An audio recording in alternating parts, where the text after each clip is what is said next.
My name is Chloe, I'm 19 years old, and my life was destroyed in a single afternoon by the three people I was supposed to trust most: my boyfriend, my sister, and my own parents. Before I tell you about how I took back my life and got the justice I deserved, let me know where you're watching from in the comments. The room felt cold, impossibly cold, even though it was the middle of a humid Ohio summer. I was standing in my parents' living room, the same one where I'd opened Christmas presents and had my scraped knees bandaged. But now, it felt like a stranger's house. The air was thick with a silence that was louder than any screaming match. I had just told them everything. How I'd found my boyfriend, Ryan, in bed with my older sister, Jessica. How my world had cracked right down the middle. I was looking for comfort. For a hug. For my mom to hold me and my dad to get that stormy look in his eyes that meant someone was going to pay for hurting his little girl. Instead, my mother, Karen, just smoothed down the front of her apron. She wouldn't meet my eyes. She just stared at a spot on the wall behind me. My father, David, cleared his throat, his knuckles white as he gripped the arm of his recliner. "Well, Chloe," my mother said, her voice unnaturally calm. "Jessica just called. She's pregnant." The words didn't register at first. They were just sounds. But then my father spoke, and the floor fell out from under me. "Ryan is a good boy," he said, finally looking at me, but his eyes were like glass. "He'll do the right thing. Maybe this is a blessing. A way to finally bring this family together. A blessing." That's what he called it. The ultimate betrayal. The destruction of my heart. A blessing. My mind it snapped. How did I get here? How did this become my life? It feels like an eternity ago, but it was only this morning. This morning, I was driving home from my apprenticeship, humming along to the radio. I was a little tired, but happy. I was learning a trade, saving up a little money from my salary, and thinking about what to cook for dinner. Life felt simple. Stable. But there had been a little knot in my stomach for a few weeks now. A tiny, nagging feeling whenever Ryan's name popped up on my phone. His texts were shorter. He was always busy with the guys or working late. Last night, I'd called him, and he'd answered in a whisper, saying he was at the library studying, but I could hear the faint sound of a TV in the background. When I asked about it, he just got angry and said I was being controlling. He was so good at twisting things around, making me feel like the crazy one. I pulled into my driveway, the knot in my stomach tightening. I missed my sister. With my new work schedule, I hadn't seen Jessica in a few weeks. She was always the golden child, the one my parents adored. Perfect grades, perfect hair, perfect life. I decided, right then and there, that I'd pop over to her apartment for a surprise visit. We could order a pizza, watch a stupid movie, and maybe I could talk to her about Ryan. Maybe she'd tell me I was just being paranoid. The drive to her place was only 10 minutes. I felt a little bubble of excitement. This was what sisters did. I parked my car on the street and walked up the pathway to her building. And then I saw it. Ryan's beat-up Ford Mustang. It was parked right in her designated spot. My blood ran cold. It didn't make sense. Why would he be here? He was supposed to be in a study group for his college classes. He told me so himself in a text not 2 hours ago. My heart started to pound against my ribs, a frantic, trapped bird. "Don't be crazy, Chloe," I told myself. "They're friends. He's probably just helping her with something." I walked up the 3 flights of stairs, my legs feeling like lead. Each step was a war with the voice in my head screaming at me to turn around, to go home, to live in ignorance for just a little while longer. But my feet kept moving. I got to her door, number 3B. I could hear music from inside. A slow song I didn't recognize. My hand was shaking as I reached for the doorknob. We had a habit, Jessica and I. We never locked our doors for each other. I took a deep, shuddering breath, the air catching in my throat. I turned the knob. It was unlocked. I pushed the door open just a crack. The first thing I saw was his leather jacket, the one I'd bought him for his birthday, thrown carelessly over a dining chair. Next to it was Jessica's pink cardigan. My stomach clenched. The music was coming from her bedroom, the door slightly ajar. And then I heard it. A sound that will be burned into my memory until the day I die. It was my sister's laugh. A soft, intimate giggle that I had never heard before. It was followed by the low murmur of Ryan's voice. My entire body went numb. I was frozen in her entryway, my hand still on the doorknob. I knew I should leave. I knew that whatever I saw next would break me in a way that I could never be unbroken. But I couldn't stop myself. It was like watching a car crash in slow motion. I took one silent step forward. Then another. The floorboards didn't even creak. I was a ghost in my own life. I reached her bedroom door, my fingers trembling as I pushed it open wide. The music stopped. Or maybe I just stopped hearing it. They were on the bed, tangled in her white sheets. Jessica's head was thrown back, her eyes closed, a smile on her face. Ryan was leaning over her, and he turned his head at the sound of the door swinging open. Our eyes met. For a single, silent second, the entire world stopped turning. The color drained from his face. His mouth opened, but no words came out. Jessica's eyes fluttered open, her smile slowly dissolving into a mask of pure horror as she saw me standing in the doorway. The silence stretched, thick and suffocating, a silence so heavy it felt like I was drowning in it. My own breath was trapped in my lungs, my heart a stone in my chest. And then, I opened my mouth to speak. The word that finally tore out of my throat was a strangled, pathetic, "What?" It wasn't a question. It was the sound of a soul breaking. Ryan scrambled off the bed, pulling the sheets around his waist, his face a mess of panic and shame. Chloe, it's not what you think, he stammered, the oldest and stupidest lie in the book. Not what I think? My voice was suddenly high and thin, like a stranger's. I think I see my boyfriend in my sister's bed. Am I wrong, Ryan? Is my eyesight failing me? Jessica just sobbed, pulling the comforter up to her chin. We didn't mean for this to happen, she cried. It just happened. It just happened? I took a step into the room, my hands clenched into fists at my sides. Did you trip and fall into him, Jessica? For how long? How long has this just been happening? They didn't answer. They didn't have to. The answer was in the way his clothes were mixed with hers on the floor. It was in the casual, lived-in mess of the room. This wasn't a one-time mistake. This was a life they had built behind my back. I didn't scream. I didn't throw things. I wish I had. Instead, a terrifying calm washed over me. I looked from his horrified face to her tear-streaked one. Get out, I whispered to Ryan. Chloe, let's just talk about this. Get your clothes on, I said, my voice dropping lower, colder. And get out of my sister's apartment before I do something we both regret. He saw something in my eyes then, because he didn't argue.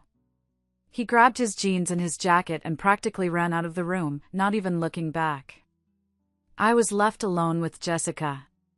She was still crying, rocking back and forth on the bed. I didn't feel pity. I didn't feel anything. I just turned and walked out, closing the door softly behind me. The drive to my parents' house was a blur. I was on autopilot, my mind a white-hot blank. I just needed my mom. I needed my dad. They would make it right. They would be furious. They would wrap me in their arms and tell me that I was their daughter and they would never let anyone hurt me like this. That was the last shred of hope I was clinging to. I burst through their front door without knocking. They were in the living room, my dad in his recliner reading the paper, my mom watching some game show on TV. They looked up, startled. "Chloe? What on earth is wrong?" my mom asked, her hand flying to her chest. And then I told them. The words poured out of me in a messy, tearful torrent. I told them what I saw. I told them everything. I finished, breathless and shaking, waiting for the explosion. For the anger on my behalf. Instead, I got that cold, thick silence. And that's when my mother spoke the words that would change everything. "Jessica just called. She's pregnant." I stared at her, my mouth hanging open. The news was like a second punch to the gut after I was already down. My dad's words followed, calling it a blessing. My whole body started to shake. "A blessing?" I choked out. "A blessing? Are you listening to yourselves? He cheated on me. With your other daughter. She betrayed me. And that's a blessing?" My mother finally stood up, but she didn't come to me. She walked over to the fireplace mantel and started adjusting a picture frame, her back to me. "Don't be so dramatic, Chloe. You and Ryan were having problems for months. And this baby, a baby is always a blessing. It's an innocent life. So what am I?" I screamed, the sound tearing from my lungs. "What about me? Am I not your daughter, too? Does my pain mean nothing?" "Of course it does, dear," she said, her voice dripping with false sympathy. "But you need to think about the bigger picture. You need to be the adult here. For the family. In fact," she turned, a strange, righteous light in her eyes, "you should be the godmother. It would be the perfect way to show everyone that you've forgiven them and that we are all moving forward." The godmother. To the baby conceived in the ultimate act of betrayal. The room tilted. I felt like I was going to be sick. Just then, the front door opened again. It was my older brother, Mark.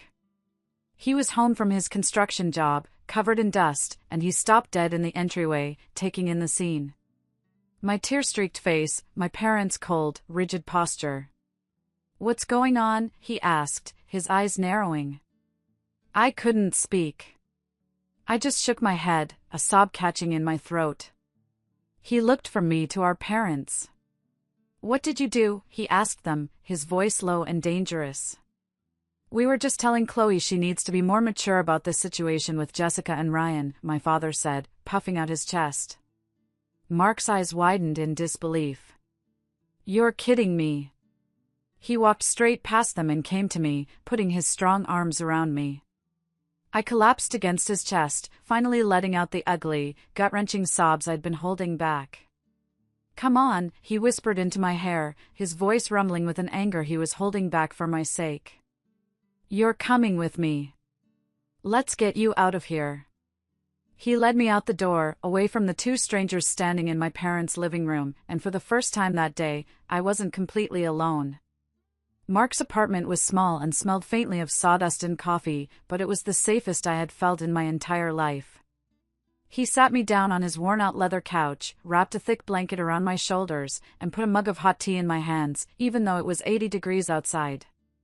I just sat there, shivering, staring into space while he made quiet phone calls in the other room, canceling his plans for the night. I didn't cry anymore. I felt hollowed out, like a pumpkin after Halloween. There was nothing left inside. After a couple of hours of just existing, the numbness started to wear off, replaced by a dull, throbbing ache. Against my better judgment, against every instinct that screamed at me to protect myself, I picked up my phone. I don't know what I was looking for. Maybe I expected to see 100 missed calls and texts from Jessica, begging for my forgiveness. There were none. But there was a notification from Facebook. Jessica had posted something. My thumb hovered over it, my heart starting to pound again. Mark saw what I was doing. "Don't, Chloe," he said gently. It's not going to help. But I had to know.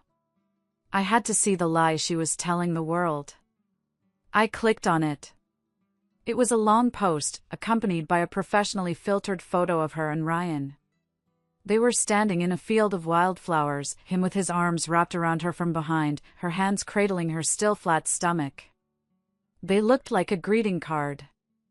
My eyes scanned the words, and with every sentence, a cold, hard anger started to build in my chest, pushing out the pain. Sometimes, the post began, life surprises you in the most unexpected ways. For a long time, I felt a little lost, like a ship without a harbor. She went on like this for a paragraph, using flowery, vague language about her journey. Then she got to the point. And then, a guiding light appeared. Someone who was just as lost as I was, someone who wasn't being truly seen or appreciated. Ryan and I found each other during a difficult time. We didn't mean for it to happen, but our connection was too strong to deny. We were just two lonely souls who found a home in one another. Two lonely souls. My blood started to boil. She was painting me as the villain. The neglectful girlfriend who didn't truly see him. But the next part was the real masterpiece of manipulation. It's with the fullest heart that I'm so excited to announce that our love has created a miracle. We're expecting a baby. Our little guiding light. She had attached a picture of the ultrasound. A tiny, grainy black and white blob. And she was using it as a shield. How could anyone be angry at her now? She was a glowing, expectant mother. The post ended with, "We know this may be surprising to some, but we ask for your love and support as we begin this beautiful new chapter. Love always, always finds a way." I scrolled down, my stomach twisting. The comment section was a sea of congratulations. "Oh my gosh, Jessie, this is wonderful news. So happy for you both," from our Aunt Carol. "Congratulations. You two look so perfect together," from a high school friend. "A baby is the greatest gift. Sending you so much love," from one of my mom's friends. Dozens of them. Likes and hearts and celebratory emojis. They were all celebrating on the grave of my relationship. They were cheering for my pain. Not one person asked about me. Not one person questioned the timeline. They just saw the perfect photo and the sappy story and bought it, hook, line, and sinker. Jessica had written me out of my own life, and everyone was applauding her for it. Reading those comments, seeing my own family and friends celebrate my deepest pain. I have never felt more alone in my entire life. It felt like the whole world was against me. If you're still listening, please help me by liking this video and commenting the number 1 below. It lets me know you've given me a like, and it tells me you're with me on this journey. Your support means the world to me and gives me the strength to go on. Please, just comment the number 1, and then I'll tell you what they did next. For the next few days, I lived in a gray fog at Mark's apartment. He was incredible, never pushing me to talk but always there with a fresh cup of coffee or a plate of food I had no appetite for. The only place I felt a flicker of normalcy was at my apprenticeship. I was learning to be a welder, and there was something about the focus it required, the hiss of the torch, the bright blue flame, the steady hand needed to fuse 2 pieces of metal into one, that quieted the screaming in my head. It was my one escape. My one piece of a future that was still my own. And then, they tried to take that from me, too. It happened on a Tuesday. I was just finishing up a practice weld when my supervisor, Mr. Henderson, called me into his office. He was a tough but fair man in his late 50s, and he had always been supportive of me. But when I walked in, he wasn't smiling. He gestured for me to close the door and sit down. The look on his face sent a jolt of anxiety through me. "Chloe," he started, folding his hands on his desk. "I received some concerning emails over the weekend." My heart dropped. "Emails? About what?" He swiveled his computer monitor around to face me. My eyes widened. It was an anonymous email, sent from one of those encrypted, untraceable services. The subject line was concern for Chloe. "I'm writing as a concerned friend," it read. "Chloe is a sweet girl, but she's been going through a severe emotional breakdown. She has a history of instability, and to be perfectly frank, she's been exhibiting some erratic behavior.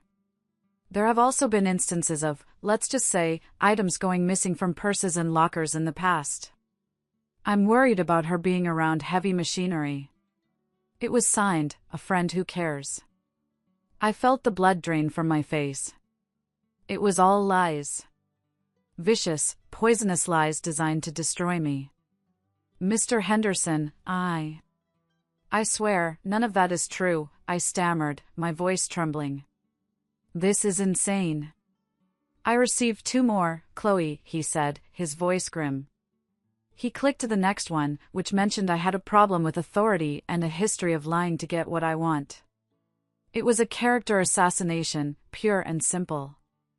I was trying to defend myself, trying to explain that I was going through a difficult family situation, when there was a soft knock on the door. It was Linda, one of the veteran welders who had taken me under her wing. She was a no-nonsense woman in her 60s with kind eyes and hands like worn leather. "Sorry to interrupt, Bill," she said to Mr. Henderson. "But I couldn't help but overhear. This is about Chloe?" Mr. Henderson hesitated, then nodded. Linda stepped into the office. "I don't know what garbage someone is sending you," she said, her voice firm. "But this young lady is one of the hardest workers I've seen in years. She's punctual, she's respectful, and she's got a real talent for this. If anyone says otherwise, they're a damn liar." I looked at her, my eyes welling up with tears of gratitude. Mr. Henderson looked between the two of us, a thoughtful expression on his face. He eventually sighed. "All right, Chloe. I believe you. But you need to understand, this puts me in a difficult position. Just keep your head down and stay out of trouble." I left his office, shaken but immensely grateful for Linda. Later that day, during our lunch break, she pulled me aside. "Honey, you got an enemy," she said, her voice low. "Someone who knows you well enough to try and hit you where you work." She pulled out her phone and showed me a screenshot of the email Mr. Henderson had shown her. I wanted to look at it again. "See this phrase here?" She pointed to the words, "to be perfectly frank." People have verbal tics, things they say or write all the time. Who do you know who says that? And it hit me like a ton of bricks. My sister. Jessica had always used that phrase. When she was about to say something particularly condescending, she'd always start with, "Well, to be perfectly frank." It was her. The email was anonymous, but that was her signature, clear as day. She wasn't content with just taking my boyfriend and my family. She was trying to sabotage my entire future. "Thank you, Linda," I said, my voice thick with emotion. "Don't thank me," she said, patting my arm. "Just be smart. Document everything. Print those emails. From now on, you're not just fighting for your feelings. You're fighting for your life." And in that moment, sitting on a dusty workbench, I knew she was right. The shock was gone. The grief was still there, but now it had a hard, sharp edge. This was war. And I had just been given my first piece of evidence. The realization that Jessica was actively trying to ruin my life was a sickening, clarifying moment. It was no longer just a messy, heartbreaking family drama. It was a calculated attack. With Linda's advice echoing in my ears, I started documenting everything. I printed the emails. I wrote down dates, times, and details of every strange interaction. It felt small, but it was something. It was control. But I had no idea how far they were willing to go. About a week later, I was at Mark's place, sorting through a pile of mail he'd picked up for me from our parents' house. Bills, junk mail, and then, a thick envelope from our family's cell phone provider. I was still on the family plan. It was one of those stupid, overlooked things you never think about until it's too late. I figured it was just the regular monthly bill. I slid it open with my thumb and unfolded the papers. And I just stared. My eyes scanned the pages, but my brain refused to process the number at the bottom. It couldn't be right. I looked again. The total amount due was $2,347.18. It felt like a typo. Our bill was never more than a couple $100s. I frantically scanned the itemized details. My line, Mark's line, my parents' lines, they were all normal. But then I got to Ryan's line. He was still on our family plan too, another relic from a life that no longer existed. His data usage was astronomical. But the real damage was listed under international roaming charges. Dozens of calls to numbers in Mexico and Canada. Hours and hours of them. He had done it on purpose. It was a targeted, malicious act designed to cripple me financially. He knew I was just an apprentice. He knew my salary was barely enough to cover gas and groceries. This amount of money, it might as well have been $1 million. It was an impossible sum. My hands were shaking as I dialed my father's number. He answered on the second ring. "Dad," I said, my voice tight. "I just got the phone bill." "Oh, good," he said, his voice breezy. "Your mother was wondering when that would arrive." "Good." "Dad, it's over $2,000. Ryan," he ran up thousands in international calls. There was a pause on the other end. I heard him talking to my mom in the background. Then he came back on the line, his voice losing its friendly tone. "Chloe, your mother and I have been talking. Ryan and Jessica are under a lot of stress right now, getting ready for the baby. They need our support." "Support? What does that have to do with this bill?" I asked, my voice rising in disbelief. "Well," he said, and the casual cruelty in his voice was something I will never forget. "They can't afford any unexpected expenses right now. So we think you should just take care of it. Consider it an early baby gift." The phone felt heavy in my hand. An early baby gift. He wanted me to pay for my own financial execution as a present to the people who had destroyed me. "No," I said, my voice dangerously quiet. "What was that?" "No," I repeated, louder this time, a hot wave of fury washing over me. "I will not pay for this. This is not my debt." "Don't take that tone with me, young lady," he snapped. "You are on this family plan, and you will handle this." He hung up. I just stared at the wall, the dead phone pressed to my ear. That was it. That was the final thread connecting me to them, and he had just severed it with a rusty pair of scissors. Mark came home a few minutes later and found me sitting in the exact same spot, the bill clutched in my hand. I didn't have to say a word. He looked at my face, then at the bill, and his jaw tightened. "Okay," he said, his voice all business. "That's it. We're done. Tomorrow morning, we're going to the bank. You're opening your own account. We're getting you your own phone plan. We are cutting every single financial tie you have to them. Every single one." And that's exactly what we did. The next day was a blur of paperwork and long lines at the bank and the phone store. It was tedious and exhausting. But with every form I signed, with every account I closed, I felt a little lighter. It wasn't just about money. It was about freedom. I was taking a pair of scissors and methodically, deliberately, cutting myself out of their lives. They had used money as a weapon, so I was taking away their ammunition. Cutting financial ties was a massive step. For the first time, I felt a flicker of power. They couldn't control my bank account. They couldn't hold a phone bill over my head. I started to think, just maybe, that I could survive this. I could keep my head down at work, save up enough money, and eventually move out of Mark's place and start over somewhere new. But they weren't done with me yet. The quiet was just the calm before the final, devastating storm. It happened on a Friday afternoon, about a week before my apprenticeship review. The workshop was bustling. I was concentrating on a complex T-joint weld, the smell of hot metal filling the air. It was the only time my mind was truly quiet. Suddenly, the big bay door at the front of the workshop rolled open, letting in a blinding slice of sunlight. A man's voice, loud and angry, echoed through the cavernous space. "Where is she? Where's Chloe?" My head snapped up. It was Ryan. He was standing there, his face red and blotchy, his hair a mess. He looked wild. All work in the shop stopped. Every single person turned to stare at him, then at me.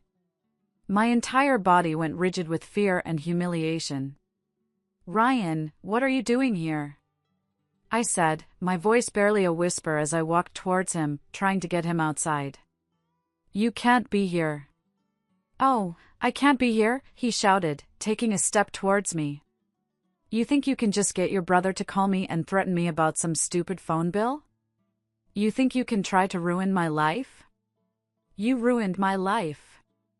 I shot back, my voice gaining strength. "You and my sister. Now get out." Mr. Henderson came rushing over.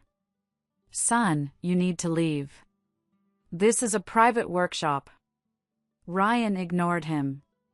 He got right in my face, his voice dropping to a venomous hiss that everyone could still hear. "You are a pathetic, worthless little girl. You always have been. Jessica. Jessica is a real woman. She's giving me a family. What did you ever give me? Nothing." Every word was a physical blow. I could feel the eyes of all my coworkers on me, watching this horrible, private drama unfold in my place of work. The shame was suffocating. "I'm calling the police if you don't leave in the next 10 seconds, Mr. Henderson said, his voice like iron. Ryan just laughed, a bitter, ugly sound. He looked at Mr. Henderson. "You should fire her. She's nothing but trouble. You have no idea the kind of crazy you're dealing with." He gave me one last look of pure hatred, then turned and stalked out, the bay door rolling shut behind him with a deafening thud. The silence he left behind was even worse than his shouting.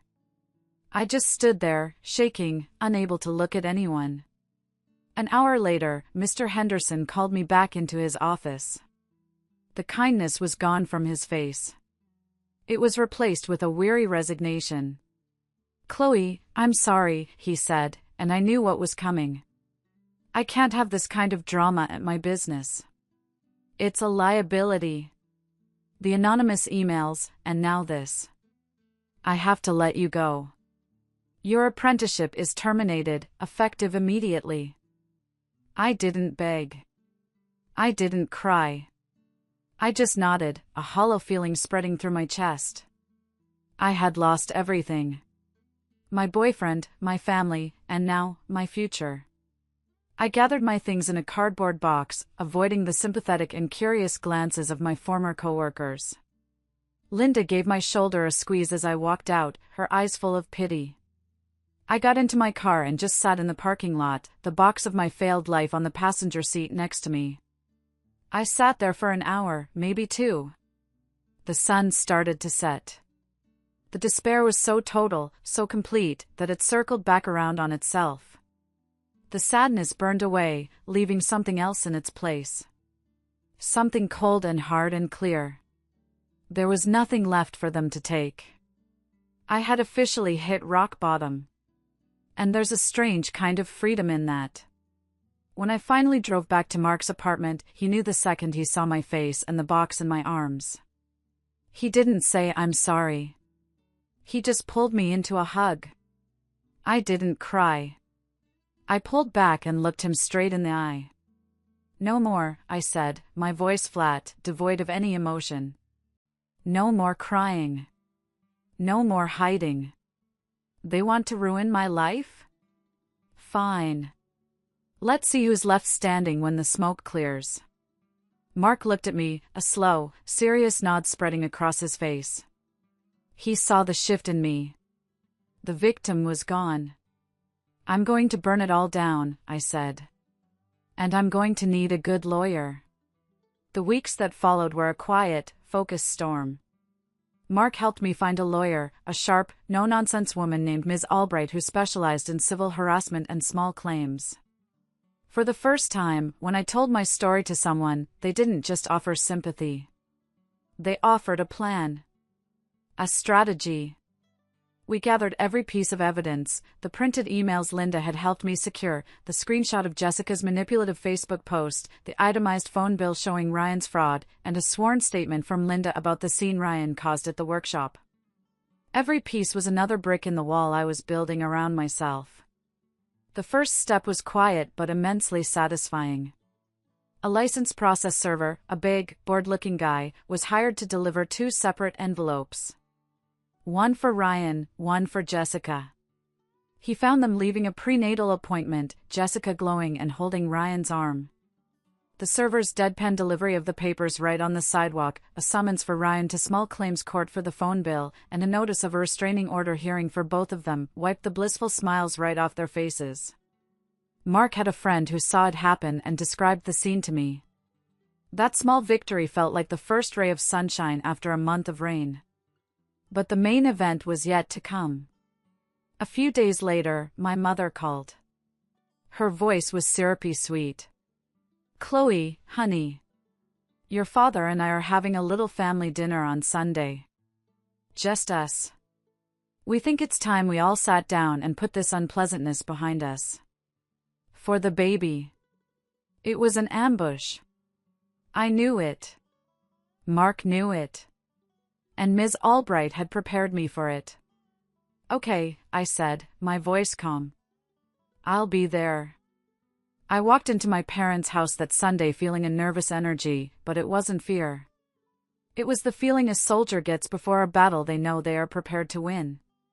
They were all there in the living room, my parents on the sofa, Jessica and Ryan seated together in armchairs, looking smug and angry at the same time. "Chloe, we're so glad you came," my mother began, her voice dripping with condescension. "We need to talk about these ridiculous legal papers. This is not how a family behaves. You're tearing us apart." "A family?" I asked, my voice quiet but carrying across the silent room. I remained standing. I didn't want to get comfortable. "Is that what we are?" I pulled a thick folder from my tote bag and placed it on the coffee table with a solid thud. "Because a family doesn't do this." I opened the folder. "This," I said, sliding one of the printed emails across the table towards Jessica, "is a copy of the anonymous email you sent to my boss. The one where you called me unstable. I have a sworn statement from a witness who can testify to your unique phrasing. That's called tortious interference. It's illegal." Jessica's face went pale. "This," I continued, sliding the phone bill and the court summons towards Ryan, "is a fraudulent debt of over $2,000. We have the phone records to prove the calls were made from your device. You'll be explaining that to a judge." Ryan started to bluster. "Now, hold on a minute." "I'm not finished," I cut him off, my voice like ice. I turned to my parents. "And you too. You enabled all of this. You called their betrayal a blessing. You tried to coerce me into paying a fraudulent debt." I paused, letting the weight of my words sink in. I spoke with my lawyer about the legality of it all. The harassment, the financial abuse, the libel. It's quite a list. A list that could cause a lot of problems for everyone. It could certainly affect your precious reputations at the country club. It might even impact the inheritance you were planning on leaving for your perfect daughter. The color drained from my mother's face. My father looked like he'd been slapped. "What do you want, Chloe?" my father finally asked, his voice hoarse. "What I want," I said, looking at each of them in turn, "is for you to leave me alone. forever. You will drop all contact. You will not come near me, my home, or any future place of work. Ryan will pay back every single cent of that phone bill before the court date, or we proceed. If I hear so much as a whisper that you've been talking about me, I will pursue every legal option available. This isn't a negotiation." I stood there for a moment, letting them absorb the full weight of their defeat. The smugness was gone. The condescension was gone. All that was left was shock. I looked at my mother one last time. "You wanted me to be a godmother and heal this family," I said, my voice clear and steady. "Instead, you'll be hearing from my lawyer. This family is now officially broken. By you." And with that, I turned around, walked out the front door, and didn't look back. Walking away from that house felt like taking my first breath after being held underwater. The air was cleaner. The sky was brighter. I didn't feel triumphant or angry anymore. I just felt light. The fallout was quiet, but absolute. Ryan, faced with a court date he couldn't win, sent a cashier's check for the full amount of the phone bill to Ms. Albright's office. There was no note. No apology. Just the money. The restraining order was granted without contest because they didn't show up to the hearing. They knew they had lost. From what Mark told me later, life for them became exactly what they deserved. The perfect love between Jessica and Ryan started to crack under the pressure of a baby they weren't ready for and the legal fees they had to pay. Their fairy tale turned into a cramped, miserable reality of dirty diapers and resentful arguments. The last I heard, they were living in my parents' basement. My parents got their own dose of karma. When the truth of what they'd done trickled out to the wider family, mostly through Mark and a few cousins who bothered to ask my side of the story, their social standing took a hit. My Aunt Carol, the one who had been so quick to congratulate Jessica, called me to apologize, admitting she was ashamed of my parents' behavior. They had wanted to preserve the image of a perfect family, and in the end, they had become pariahs within their own. But honestly, I didn't spend much time thinking about them. My focus was on my own future. With the money from Ryan, and a little help from Mark, I packed up my life into my small sedan. My Aunt Carol had a sister, my great-aunt Millie, who lived just outside of Austin, Texas.